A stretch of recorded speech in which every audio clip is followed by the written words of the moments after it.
YouTube channel Ristro's Dose, and we are so excited to be here with Cool School's Story Circle. Today we're going to be reading Thumbelina. Are you guys ready? Yeah! Okay, let's get started.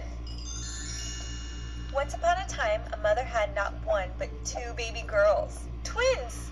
Except you'd never know that they were twins by looking at them.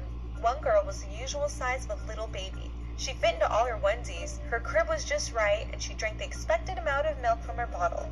But her twin sister was, well, a little small. Uh-oh, where is she? There she is. See? Her name was Thumbelina, and she was no bigger than your pinky nail. She wore a small snip of ribbon as a dress, and she slept in a walnut shell with a single rose petal as a blanket, and her favorite plaything was a Scotty dog piece from Monopoly. Despite their difference in size, she and her twin sister Maggie grew up to be just like two peas in a pod. Well, one regular pea and one super extra tiny one. Maggie loved Thumbelina tremendously and promised that she would always protect her. Thumbelina was so tiny, she would get lost all the time, and that could be so dangerous. One time she fell into a bag of marshmallows and her grandpa almost ate her. Sorry. But it probably would have been okay because he didn't have any teeth. Another time, Thumbelina had been riding safely in Maggie's pocket when Maggie forgot all about her, found a quarter on the ground, and just dropped it into her pocket, right onto Thumbelina. Hey, watch it! There was one adventure that was the wildest of all. One time Maggie brought Thumbelina along with her to walk their dog Narlo. Narlo was very well behaved, except when someone on a skateboard rode by. There was just something about skateboards that made him crazy. And wouldn't you know it, right on cue, bad boy Dan Markowitz was barreling towards them on his skateboard. Narlo started running after Dan, working and jumping. Thumbelina couldn't hold on and she went flying up into the air. She landed safely. On Dan's skateboard, they were whooshing along so fast she could barely hang on. Then he hit a bump and she went sailing through the air until she landed safely on the wing of a bird, a beautiful blue jay. She held on super tight and looked down at everything. The world looked so small from up there, it looked like it was just her size. The blue jay landed in his nest and Thumbelina hopped off. Mr. Blue Jay sure was surprised to see her. He told Thumbelina she was the prettiest bird he'd ever seen and asked if she could stay and be his wife. Thanks, but no thanks. I have to go find my sister. And before he could say anything, she jumped onto a squirrel's back and rode away. The squirrel jumped from tree to tree to tree. It was like being on a roller coaster. Finally, he stopped to gather some acorns, and Thumbelina jumped off and yelled, Thanks for the ride. Hey, I didn't know you were there. I could use a squirrely girl like you to help me gather food for the winter. Will you stay with me? Ugh, No way.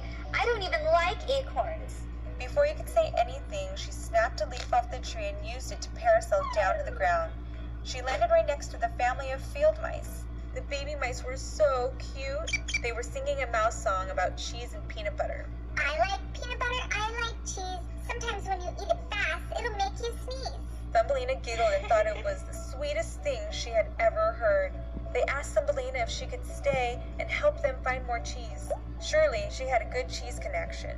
She patted them each on the head and said, You are so cute, but I gotta go. Maybe ask a cow. She looked all around for Maggie. How could she ever find her? She yelled, Maggie! But her voice was so tiny it sounded like this. Thumbelina! Thumbelina tried to call out again, but Maggie couldn't possibly hear her. The sound Thumbelina's shouts made were just too tiny and too high-pitched, just like a dog whistle, which is why Narlo's ears suddenly pricked up. Narlo could hear her. Narlo began to look for Thumbelina, sniffing and poking around in the grass, which frightened the baby field mice. She went that way. Narlo sniffed and snorted his way toward Thumbelina, and when he found her, he was so happy he gave her a giant slobbery puppy lick. But Thumbelina didn't care. She was just so happy to be rescued. Thumbelina and Maggie cheered and hugged, well, in their own way. Thumbelina told her sister about her adventure, the flying around, the danger, and all the little animals that wanted her to stay, and how she told them, No way. I just had to get back to my best friend in the whole world, my sister. And so, the two sisters were reunited safely, and they remained best friends forever and ever. The end. So what do you think about the Thumbelina story? Yeah, it was awesome. I liked it. It was one of the best stories ever. Yay! Click over there to see the whole Story Circle playlist at Cool School. And don't forget to subscribe. Bye! Today we're going to read The Frog Prince. Are you ready?